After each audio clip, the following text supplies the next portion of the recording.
Hello dear engineers. किसी private college के engineers हो आप, किसी प्राइवेट यूनिवर्सिटी के इंजीनियर हो, गवर्नमेंट कॉलेज के हो, एनआईटी के हो, आईआईटी के हो, कुछ भी फर्क नहीं पड़ता। गेट एग्जामिनेशन को चाहिए रैंक। आप गेट एग्जामिनेशन में कितने नंबर लेके आए हैं इससे ज़रूर फर्क पड़ता है। So irrespective of your colleges, your background, matter सिर्फ एक ही चीज़ करेगी कि भाई साहब गेट में आपका प्रदर्शन कैसा है, नंबर कैसे लेके आते हैं।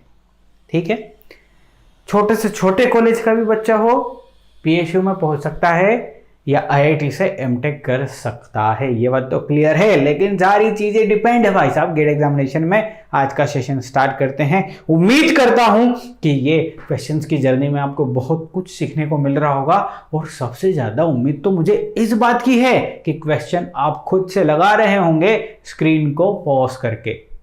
हाँ अच्छा, आप सोच रहे हो समय लगता है। अरे बेटा लगने देना समय तो लगने दे। खुद को इवॉल्व होने में समय लगता है। चुटकी बजा के कहानी नहीं होती। आज बीज बो दिया अगले दिन पेड़ नहीं मिलता। हर चीज में समय लगता है, तो समय से बड़ा सत्य कुछ भी नहीं है। Okay, a linear network has the system transfer function. बहुत ही बढ़िया भैया, ट्रांसफर फंक्शन दे दिया है। The outputs of the network with zero initial conditions for two different inputs are tabled as this. वाह, एक तो ट्रांसफर फंक्शन दे दिया तुमने, और दूसरा बोला कि इस ट्रांसफर फंक्शन को यदि ये इनपुट दे देंगे तो ये आउटपुट मिलेगा, ये इनपुट दे देंगे तो ये आउटपुट मिलेगा। वाह भाई वाह भाई। Then the value of the C and H पूछ ली भैया। सी कहां है, ये रहा। एच कहां है भाई, where is the H, here is the H. इन दोनों की वैल्यू पूछ ली, ऑप्शंस दे दिए। अच्छा, तो कहानी तो बड़ी सिंपल है। वैसे थोड़ा सा टाइम टेकिंग हो सकती है, बट कहानी सिंपल है। और यदि टाइम लग रहा है गेट एग्जामिनेशन में तो समझ लेना है क्वेश्चन आपकी गति को रोकने के लिए, आपकी कॉन्फिडेंस को कमजोर करने के लिए लगाया गया है। आपको उसको छोड़ना है, आगे बढ़ना है। लल्लू लल्लू क्वेश्चन आपका इंतजार कर रहे हैं, पहले उन्हें निपटा दीजिए, उसके बाद इसको निपटाएंगे। आ जाओ, तो सिंपल सी कहानी है। ट्रांसफर फंक्शन दे दिया गया है टी ऑफ एस। इसको हम इनपुट देंगे, ये पहला वाला, फिर दूसरा वाला देंगे, यानी कि दो आउटपुट यहां से मिलेंगे अपने को। Let's take C1 and C2। इन दोनों आउटपुट को ये दे दिए हैं, कंपेयर करेंगे, कुछ कुछ चीजें बनेंगी, घटनाएं घटेंगी, और हमारे पास क्या आ जाएगा, H और C की वैल्यू जो यहाँ पे पूछी गई है। तो क्या मैं स्टार्ट कर सकता हूँ? जी हाँ सर, स्टार्ट कर सकते हैं आप। चलिए, तो फिर स्टार्ट कर रहा हूँ मैं। यहाँ से शुरू करता हूँ। HS plus C divide by, बोलो, S plus A and S plus B। Here it is. Input दे देते हैं इसको हम 1/s। This is your transfer function. 1/s input दे दिया है। आउटपुट क्या है मिला मुझे, यहां से मैं डायरेक्ट या तो काम करूं, क्या कर सकता हूं मैं, इसकी टाइम इक्वेशन लेके आता हूं और फिर कंपेयर कर देता हूं, ज़्यादा बेटर रहेगा, है ना। या फिर इसको डायरेक्ट एस से देख लेता हूं और क्या आता है वो कहानी यहाँ से देख लेता हूं मैं। समझना बात को ध्यान से कि हम आपको कह रहे हैं कि इसका एस डोमेन में यदि आपको चाहिए value, so 2u of T है, सो this is nothing but 2/s। यहाँ से हो जाएगा ये d/s प्लस 1 बेटा, और ये हो जाएगा e divide by s plus 3। ये हो जाएगा साहब, जो कि आपको यहाँ से मिलेगा c ऑफ s, वो ये मिलेगा इस क्वेश्चन के अकॉर्डिंग। तो c ऑफ s जरा देखते हैं। मेरे पास जगह ही नहीं बची यार, इसको करने के बाद बड़ा घबरा गया हूँ भाई जगह के मामले में। तो c ऑफ s लिखो बेटा। c of s is nothing but sir HS plus c divide by s plus a s plus b गुणा 1/s। सर पार्शियल फ्रैक्शन कर दीजिए, फिर कंपेयर करने में बड़ा मजा आएगा। चलो बेटा पार्शियल फ्रैक्शंस कर देते हैं, ठीक है। तो पार्शियल फ्रैक्शन यदि आप करोगे ना बेटा, तो आपके पास something by a, something upon s plus a और something upon s plus b बचेगा, ठीक है। अभी समथिंग की वैल्यू निकालिए जरा। एस की जगह 0 रख दीजिए जिस इंटायर कहानी में, और इसको छोड़ देना बेटा। एस की जगह 0 रखेंगे तो ऊपर बचेगा HC और नीचे बचेगा AB। एस की जगह 0, नीचे दिस, ठीक है। एस प्लस ए, एस की जगह रखना है माइनस ए, इस वाले टर्म को छोड़ देना। तो अब हमारे पास क्या बचेगा, एच, ये हो जाएगा minus A plus C divide by, यहाँ पे रखा माइनस ए, और ये हो जाएगा माइनस ए प्लस बी। अच्छा, इतना मुश्किल है क्या सर? बेटा करते जाओ यार, है ना। सो अब माइनस बी रख दो, so this is nothing but H minus B plus C divide by minus B and minus B plus A. ठीक है, एकदम करेक्ट। जैसे ही आगे बढ़ता हूँ, एच सी आप भी बड़े होंगे ना, जब स्क्रीन को पॉज करने के बाद आगे बढ़े होंगे, खुद से सॉल्व किया कि नहीं किया? नहीं हुआ? अरे यार किसी बात कर दी। अच्छा, लेकिन ये रियलाइज हो जाएगा इस स्टेप तक आने के बाद कि यार भाई, ये मेरा एग्जामिनेशन में मेरा कॉन्फिडेंस लूज करने के लिए आया हुआ है। तो क्या बोला मैंने, बाद में आना इस पे, शुरू में ये आ गए ना तो ये केमिकल लोचा ऐसा करेगा ना दिमाग में कि इससे गुजरने के बाद लल्लू लल्लू क्वेश्चंस भी भारी पड़ जाएंगे आपके लिए। इसलिए मेरी बात अनिवार्य रूप से ध्यान रखना। खैर आगे बढ़ूँ उससे पहले यहाँ से मुझे कुछ क्लू नज़र आ रहे हैं, और क्लू ये है कि इससे मुझे मिला 2/s, यानी कि H C upon A B की वैल्यू हो गई 2, ये नंबर इक्वेशन 1 मिली। साथ में ये भी मिला कि s प्लस ए, एस प्लस बी, यानी कि a और b की वैल्यू भी मिल गई। a की वैल्यू 1 मान सकता हूँ, b की वैल्यू 3 मान सकता हूँ, इधर उधर भी मान सकता हूँ, क्योंकि मुझे बोला थोड़ी ना कौन सा टर्म क्या है। ये भी मान सकता हूँ कि b की वैल्यू 3 है, a की वैल्यू 1 है, कुछ भी मान लीजिए जो आपकी इच्छा हो। मैंने ये मान लिया कि ये है मान लो सेटअप। तो यहाँ से मुझे 3 चीज़ें पता चली इतना लिखने से। ए फैक्टर की वैल्यू पता चल गई है, ए की वैल्यू और बी की वैल्यू, ये पता चल गया मुझे। लेकिन मुझसे क्या पूछा गया है, सी और एच की वैल्यू मुझसे पूछी गई है, ए बी की नहीं पूछी, इसलिए इंडिपेंडेंटली मैं इधर उधर कर सकता हूं, है ना। अब हम दूसरी को एग्जीक्यूट कर देते हैं, तो थोड़ा और आगे बढ़ेंगे। ये सब आई थिंक ये एग्जीक्यूशन करने की जरूरत नहीं है, क्योंकि एग्जीक्यूशन करते हैं तो कंपैरिजन डी से करेंगे, वो खुद एक अननोन है, तो फिर इसको करने का क्या ही मतलब है। दूसरी इक्वेशन भी देख लेते हैं। और दूसरी इक्वेशन ये कहती है कि जैसे ही आप e⁻⁻2t यानी कि 1/s+2 से यदि मल्टीप्लाई करते हैं इस कहानी को, तो आपको मिलेगा f divide by s+1 plus g divide by s+3, ये मिलेगा साहब। चलिए मल्टीप्लाई करने की कोशिश करते हैं। जैसे ही मल्टीप्लाई करोगे तो this is nothing but h s+c divide by s+2 s+a s+b। अच्छा, लेकिन सर मिल तो ये रहा है, लेकिन मिलना ये चाहिए सर s+a s+b आना चाहिए बस, इसके अलावा बाकी जो भी दिख रहा है वो नहीं आना चाहिए। तो इसका मतलब ये हुआ कि ये जो फैक्टर है ये इससे कट रहा होगा कहीं ना कहीं, तभी जाके इसको रिजोल्व करने के बाद ये मिलने वाला है। तो यहां से हम एक और चीज सीख गए कि s+c is equal to s+2, यानी कि c is equal to 2। c is equal to 2 जैसे ही आया, everything is in your hand now, because h गुणा 2 बराबर 2 गुणा ab का वैल्यू कितना है भाई, 3 है। सो यहां से h की वैल्यू आ गई 3 और c की वैल्यू आ गई 2। इसने क्या पूछा, c की वैल्यू बताइए सबसे पहले 2 और h की value 3। Here is the answer. So एक समय ऐसा आया था ना जब आप सॉल्व कर रहे थे कि आपके हाथ पैर फूल गए थे, यार ये क्या करूं, कुछ समझ में नहीं आ रहा है इस क्वेश्चन में। थोड़ा सा सोचें, धैर्य रखें, क्या दिया गया है उसको सोचें, क्या आप लेके आ रहे हैं उसको सोचें, रास्ते निकलेंगे, लेकिन वो रास्ते ठंडे टाइम से निकल सकते हैं। इसीलिए मैंने बोला जब आप इसमें उलझेंगे ये टाइम लेगा, आपका कॉन्फिडेंस लो करेगा, आप ठंडे दिमाग में होगे नहीं, तो या तो गलत कर दोगे या फिर सोल्व कर भी दोगे तो टाइम ज़्यादा ले लोगे। अब टाइम ज़्यादा ले लिया तो आने वाले क्वेश्चंस में आपका कॉन्फिडेंस लो होके जा रहा है, और यदि गलत कर दिया तो और घाटे। एक तो ये गलत भी कर दिया और कॉन्फिडेंस लो लेके आगे जाओगे, अब आप छोड़ दो इस क्वेश्चन को, एग्जामिनेशन छोड़ दिए, सब कर लिए जो आ गया, सबसे लास्ट में आए तो आपका दिमाग ठंडा रहेगा। कैसे ठंडा रहेगा? क्योंकि तब तक आप 40, 30, 35 क्वेश्चन कर चुके होंगे जो इसमें आपको अच्छा लग रहा होगा, हाँ ये सही है। अब सोचो 30-35 क्वेश्चन करने का जो दिमाग में फ्रेशनेस रहेगी तो कॉन्फिडेंस रहेगा, यानी कि दिमाग ठंडा। तो इस ठंडे दिमाग से ऐसे करोगे तो इस क्वेश्चन की लंका लगेगी, आपकी नहीं। अगला क्वेश्चन, तो ये ले लिया मैंने अगला क्वेश्चन आपके सामने, खुद से करिए।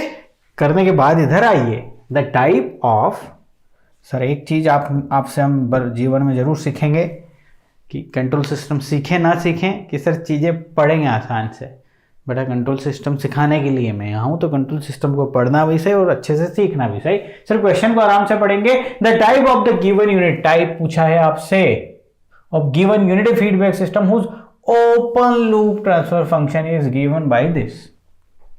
अब आपसे ये बोला गया है क्या कि the type of the closed loop control system whose open loop transfer function is given by this. GATE में पूछ सकता है, इसलिए मैं बोला ध्यान से पढ़ने का। इस क्वेश्चन में सिर्फ और सिर्फ ओपन लूप ट्रांसफर फंक्शन के ही पूछे गए हैं। The open loop, the type of the given unit feedback system whose open loop transfer function is given by this. तो भैया हमने ऑलरेडी चर्चा कर ली है कि type is nothing but what, number of poles at origin. ठीक है सर, कहानी एकदम क्लियर है कि ये है। लेकिन किसी भी कंट्रोल सिस्टम का, किसी भी क्लोज लूप ट्रांसफर फंक्शन का मान लो टाइप पूछा, तो आपको क्या करना पड़ेगा? इस क्लोज लूप ट्रांसफर फंक्शन का OLTF फाइंड करना पड़ेगा। बोला था हमने, once you find the OLTF, फिर आप देख लीजिए पोल एट ओरिजिन, देख लीजिए poles at the origin. Origin के लिए मैंने 0 लिख लिया है, और उसके आधार पर आप बताइए इसका टाइप कितना है। इस क्वेश्चन में ऑलरेडी हमारे पास ओपन लूप ट्रांसफर फंक्शन दिया हुआ है बेटा। तो कहानी क्या होगी? कहानी ये होगी कि सर इसमें एक भी पोल एट ओरिजिन नहीं है। ठीक है, इसका मतलब इसका टाइप जो है ना बेटा वो हो गया क्या? 0। The type is 0। बड़ा आसान है सर। ठीक, अब मान लो इसमें ये क्लोज लूप ट्रांसफर फंक्शन दिया होता तो हम क्या करते? Open loop transfer function find करते और एग्जीक्यूट करते। चलो मान लिया इसको CLTF दिया हुआ है, CLTF इज S+6 है ना। ध्यान रखिएगा आंसर 0 है। ये सेकंड तरीका बता रहा हूं, आप मेरे माथे मत आया ना कि सर आपने क्या कर दिया ये। अरे बेटा पॉसिबिलिटी ले ली बेटा, एग्जामिनेशन के लिए तुम अच्छे से प्रिपेयर कर रहा हूं मैं। ठीक है, ये क्लोज लूप ट्रांसफर फंक्शन होता, और इसमें भी थोड़ा सा मॉडिफाई कर देता हूं मैं, मॉडिफिकेशन कर देता हूं और इसकी वैल्यू रख लेता हूं S+2। ठीक है, तो इसका open loop transfer function find कीजिए सबसे पहले। तो कैसे करते हैं open loop transfer function? Sir आपने सिखाया था कि G ऑफ S है मेरे पास और ये यूनिटी फीडबैक सिस्टम है, तो क्लोज लूप कंट्रोल सिस्टम उसका ये होता है, और उसका ओपन लूप ट्रांसफर फंक्शन क्या होता है? सिर्फ G ऑफ S होता है। अब आपके पास ये दिया हुआ है, ये रहा, ये बनाना है तो क्या करना पड़ेगा? न्यूमरेटर डिनोमिनेटर, और डिनोमिनेटर में से न्यूमरेटर को माइनस कर दीजिए, सिर्फ G ऑफ S बचा ना। ओके सर, समझ में आ गया सर। सो न्यूमरेटर डिनोमिनेटर आपने कुछ कुछ बताया था, आपको OLTF के लिए पूरी कहानी लिखिए। This is nothing but the numerator denominator S³ plus 3S² + 2, और ऊपर वाला माइनस कर दो, -S और -2, 2 गोट कैंसल। ठीक, और कोई एस वाली टर्म है क्या इसमें? नहीं है। चलो एस वाली टर्म भी यहाँ पे मैं मान लेता हूँ, एक लिख देता हूँ आपकी सुविधा के लिए, 2s। So 2s minus this हो जाएगा, तो सिर्फ और सिर्फ s बचेगा। नाउ अब पूरी कहानी में से s कॉमन निकल सकता है, s सीधी कॉमन आ जाएगा, और एक ही पावर s की 1 पावर ओरिजिन पे है, तो इसका टाइप क्या हो जाता है बेटा? Type is nothing but, sorry 1 is the type, number of pole at origin. Sir समझ में आ गया sir? Okay, let's come to this. तो तो ये रहा क्वेश्चन अगला आपके लिए, question number 38। The transfer function of the given electrical network shown in the figure is. अच्छा, इसका ट्रांसफर फंक्शन दे दिया sir. Transfer function is nothing but यहाँ का आउटपुट जो कि हम लेंगे V नॉट ऑफ एस, और इनपुट जो कि दिया हुआ है दिस। ये रही कहानी, ये वैल्यू उसने ऑलरेडी दे दी है। The value of R1 and R2 are respectively. अच्छा, एक चीज दे दी है और एक चीज हम इस नेटवर्क से फाइंड कर सकते हैं। सर इस नेटवर्क से फाइंड करने के लिए इसको एस डोमेन में ले जाइए। इनपुट हो जाएगा Vi ऑफ एस, ये हो जाएगा दिस। R1 R2 ऐसे ही होते हैं, हमने चर्चा करी है, लेकिन ये हो जाएगा 1/CS, है ना। इसका इम्पिडेंस चाहिए ना 1/CS। So 1/C is nothing but 1 micro, ऊपर जाएगा तो 10⁶S। कुछ इस टाइप से चीजें बन जाएंगी, बराबर। तो सर ट्रांसफर फंक्शन फाइंड कर देते हैं। Okay sir, V not of S की वैल्यू तो हमें पता है वोल्टेज डिवीजन रूल से। R2 में हम मल्टीप्लाई करेंगे input voltage Vi of S, source voltage का, प्लस इंटायर दिस कहानी R1 this sorry R2 plus इन दोनों का पैरेलल कॉम्बिनेशन। इन दोनों का पैरेलल कॉम्बिनेशन बनेगा R1 Guna 10⁶S divide by R1 plus 10⁶ of S, ये बनेगा parallel combination. Sidhi Vi of S को यहां ले आऊं तो this is nothing but the transfer function. और ट्रांसफर फंक्शन की वैल्यू यहां पे जो दिखाई दे रही है मुझे वो ये है कि इसको रिजोल्व कर दिया जाए थोड़ा। ओके ठीक है, इसको यहां से थोड़ा रिजोल्व कर देते हैं। एस गोट कैंसिल हो जाएगा, लेकिन उससे पहले ये एस यहां जाके मल्टीप्लाई हो जाएगा। तो चलो इसको मैं कर देता हूं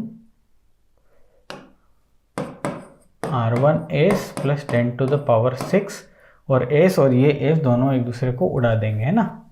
ये वाला S जो है ना यहाँ से हट जाएगा। ये दोनों के कॉम्बिनेशन की वैल्यू ये आएगी आपके पास। ठीक साहब, R2 डिवाइड बाय, यहाँ पे भी मल्टीप्लाई करना ठीक रहेगा। चलो कर देते हैं R2 R1S plus R2 into 10⁶, R1 R2S this, plus यहाँ पे बचा हुआ है R1 गुणा 10⁶, और ये वाला टर्म यहाँ आ जाएगा R1S प्लस 10⁶ बन के। This is the transfer function if I am not wrong. ठीक है, एग्जामिनेशन में आपको भी रॉन्ग नहीं होना है अपनी कैलकुलेशन पे, क्योंकि ज़्यादातर कैलकुलेशन मिस्टेक्स होती हैं बच्चों की हड़बड़ी में। हड़बड़ी मत करना, मैं यहाँ हड़बड़ी कर दूंगा फ़र्क नहीं पड़ेगा, लेकिन मेरी हड़बड़ी चल जाएगी, आपकी हड़बड़ी नहीं चलेगी बेटा, ठीक है ना। और मैं हड़बड़ी, जब भी मेरी हड़बड़ी होती है वहाँ से आपको एक सीख मिलेगी, यानी कि मेरी हड़बड़ी भी आपको एक मोटिवेशन दे के जाएगी ना कि ऐसा नहीं करना है। चलो अब हमें उससे कंपेयर करना है, तो वो तो है 1 प्लस एस वाले फॉर्म में, टाउ वाले फॉर्म में। तो यहाँ भी ऐसा करते हैं, हम 1 प्लस वाले फॉर्म में करते हैं। तो यहाँ से 10⁶ कॉमन आएगा बेटा। सो R2 गुना 10⁶, इन ब्रैकेट बचने वाला है आपका 1 plus R1 by 10⁶ of S, ये बचा। ठीक है, ओके। डिनोमिनेटर में हमें चाहिए 1 प्लस एस वाला टर्म, तो समथिंग मिसिंग हो गया, कुछ गड़बड़ हो गया ना हमारा यहाँ पे। क्या गड़बड़ हुआ है यार? गड़बड़ ये हुआ है कि एस वाला टर्म गायब हो गया है कहीं पे ना। Let me check it.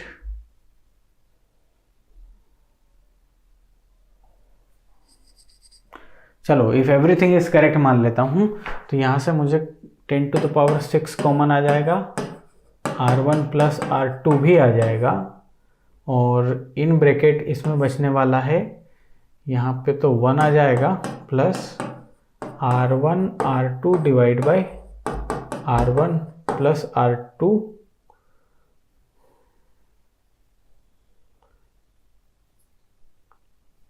10⁶ भी आया ना बाहर, 10⁶, and this is nothing but S। अब मुझे जस्ट कंपेयर करना है, दैट्स इट। अंदर वाला part R1 by 10⁻6 is equal to कितना दिया है बेटा 0.3। सो यहाँ से R1 कितना आ रहा है बेटा 300K। सो ये ऑप्शन अवेलेबल है, ये ऑप्शन अवेलेबल है। Now let's find out the next one, वो है R1 R2 divide by R1 plus R2 और इसकी वैल्यू होनी चाहिए 0.17 गुना इतना 170K के बराबर वैल्यू होनी चाहिए। सो यहाँ से R1 की वैल्यू पता है, R2 की वैल्यू निकाल के लेके आइए, कैलकुलेटर उठाइए ज़रा। ये लीजिए अगला क्वेश्चन। ओके पढ़ते हैं one by one. A close loop control system usually more accurate than the open loop control system. हाँ सर, मोर एक्यूरेट होता है, ये ट्रू बात है।